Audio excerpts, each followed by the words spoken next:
Jadi paling lama 2 kali masa sidang, kalau bisa 1 kali masa sidang besok sudah selesai, kita sudah punya KUHP yang baru. Undang-undang hukum acara pidana ya, yang akan dibahas segera karena surpresnya per hari ini sudah keluar, sudah ditandatangani Presiden Republik Indonesia Pak Prabowo Subianto. Nah, teman-teman, acara hari ini ya dihadiri ini representasi fraksi PDI Perjuangan Pak Hinca Panjaitan ke-27 13 sorry. Fraksi Demokrat Pak Rano Alfat PKB Wakil Ketua Komisi 3 ya, Pak Rudianto Lalo ya, dari fraksi Nasdem, dan di belakang ada fraksi kehormatan teman-teman mahasiswa gak hukum dalam sistem peradilan pidana. Jadi polisi ya, Polri, penyidik polisi adalah tetap penyidik utama, kemudian jaksa adalah penuntut tunggal ya, jadi nggak ada pergeseran di situ ya. Berikutnya KUHP baru mengandung ya banyak perbaikan sebagaimana saya bilang tadi, karena menyesuaikan dengan KUHP baru yang mengandung nilai restoratif ya, restitutif dan rehabilitatif ya. Lanjut ya, KUHP baru mencegah kekerasan. Nah, kita tahu kita sering mendapatkan persoalan kekerasan dalam penyidikan ya. Kayak kemarin waktu kita yang di Palu ada yang meninggal. Di KUHP yang baru ini kita siasati ya, kita atur agar berkurang semaksimal mungkin. Di antaranya dengan pengadaan CCTV atau kamera pengawas dalam setiap pemeriksaan dan di setiap ruangan di mana ada penahanan ya.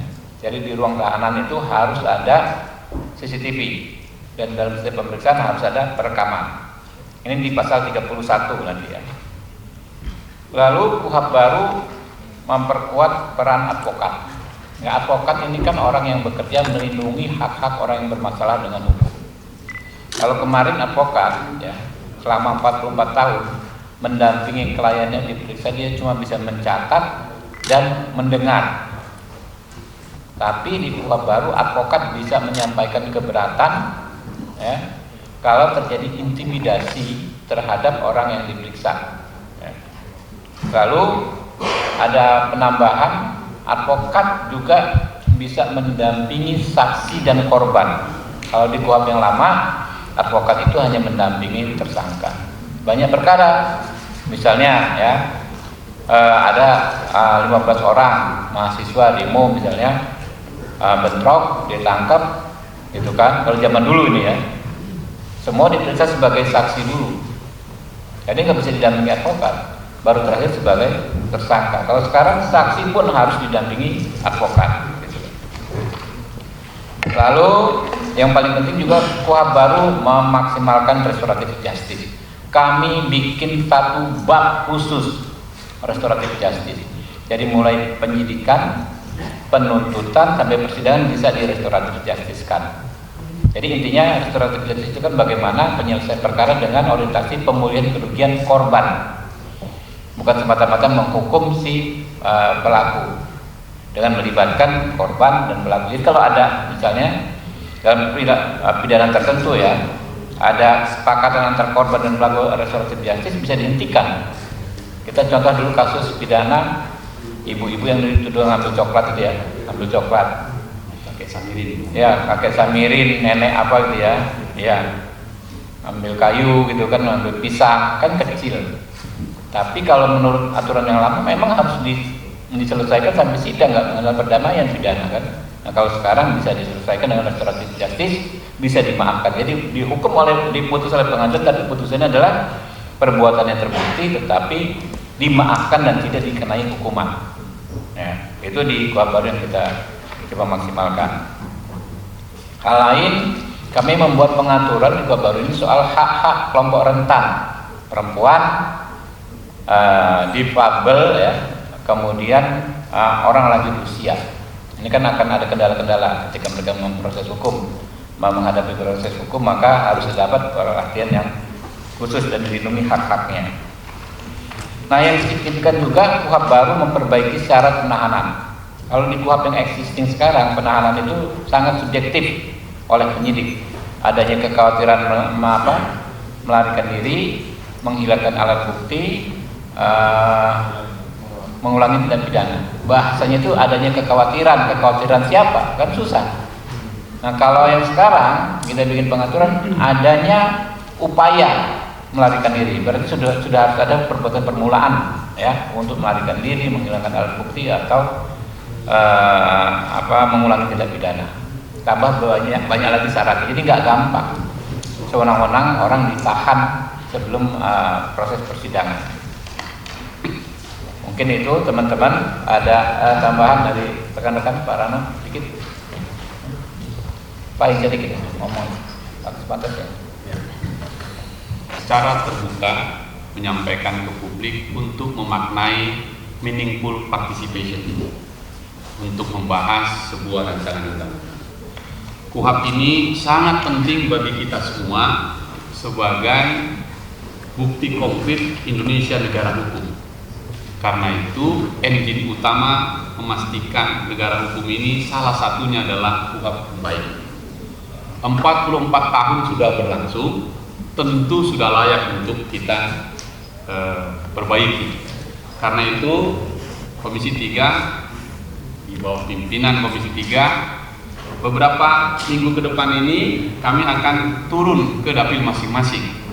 Karena itu selain hari ini untuk kami sampaikan draftnya, semua publik bisa mengakses, kami atau paling tidak saya kembali ke dapil saya akan bertanya kepada masyarakat siapapun dia tentang pengalamannya yang pernah dialaminya, sehingga dengan demikian kita punya banyak lesson learned, pelajaran masa lalu yang kita coba dengarkan dan adopsi untuk melengkapi pikiran-pikiran yang sudah disiapkan oleh DPR RI.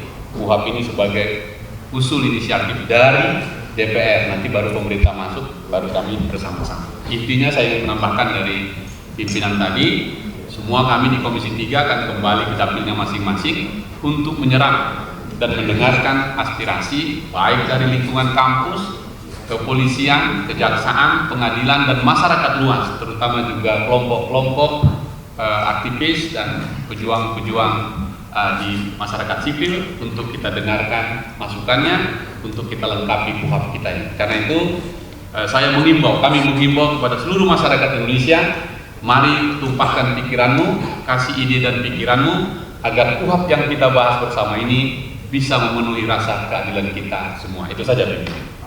Ya, teman-teman, ini mungkin ada ini. Nah, simbolik bro, Mbak dipotong simbolik. Scan. Jadi jangan sampai kayak undang-undang TNI ada draft yang berbeda, yang beredar dengan yang kita bahas, ya. Yuk. Coba. Ada yang mau coba? Okay. Udah ya? Bang, satu bang. Yes. Rahel dari kompas.com. Yes. Ya, kalau bisa ya jangan lebih dari 2 kali masa sidang, ya. Jadi kalau 2 kali masa sidang, insya Allah sih siap ya teman-teman ya. KUHP ini pasalnya nggak terlalu banyak, nggak nyampe 300 pasal. Berbeda dengan KUHP kemarin berapa ratus pasal, 700-an pasal ya, lebih ya. Kemudian saya pikir nggak akan banyak dispute di KUHP ini, karena concernnya adalah memperkuat hak-hak orang yang bermasalah dengan hukum, apakah sebagai tersangka, sebagai saksi, sebagai korban, kita perkuat hak-haknya. Jadi paling lama 2 kali masa sidang. Jadi ini belum dihitung ya Pak ya. Kita baru akan kick off-nya, rakernya kemungkinan di awal masa sidang yang akan besok. Jadi kick off pembahasan, ini kan penyusunan di undang-undang ini, penyusunan sudah selesai. Kick off pembahasannya kemungkinan awal masa sidang besok, karena ini kan sudah mau libur lebaran teman-teman ya, tinggal berapa hari. Tapi kalau teman-teman komisi nanti menyepakati, kami akan mengadakan rapat sirkuler raker awalnya ini minggu ini, nggak apa-apa juga, nggak ada masalah. Jadi paling lama 2 kali masa sidang, kalau bisa 1 kali masa sidang besok sudah selesai, kita sudah punya KUHP yang baru.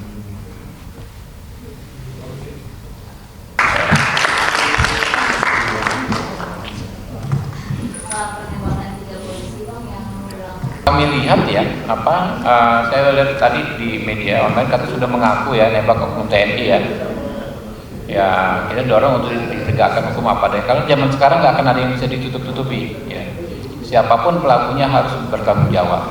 Dan kalau memang ada terbukti dengan perencanaan, maka kami sangat mendukung dalam kasus ini diterapkan yang hukuman mati ya kepada pelaku. Karena keji sekali. Saya kan orang situ. Saya orang Lampung, kebetulan waktu KKN itu saya di Waikanan. Ya. Saya paham sekali bahwa judi itu sangat meresahkan. Ya. Orang di sana mungkin ibu-ibunya semua resah kalau anak-anaknya terpapar pada judi. Nah, ini ya teman-teman dari Polres Waikanan ya kan ya benar-benar all out untuk memberantas judi. Tiba-tiba ya mendapatkan tindakan yang begitu keji. Judi kan bukan sekedar pidana biasa, tapi perbuatan maksiat ya, yang sangat bertentangan dengan nilai-nilai religius umat Islam. Di masa Ramadan judi Anda bayangkan, kemudian ditertibkan malah sewenang-wenang dengan biadab ya, dengan sangat biadab menembak orang yang menertibkan. Jadi sangat layak orang seperti itu menurut saya dijatuhi hukuman mati ya. Oke? Ya.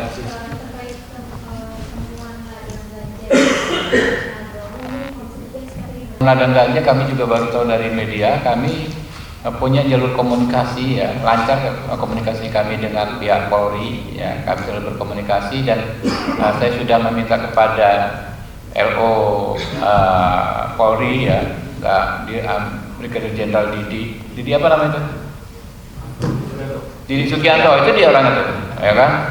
Brigjen Didi untuk menghubungi Polri agar dalam waktu paling secepatnya memberikan laporan tertulis kepada kami terkait kasus ini.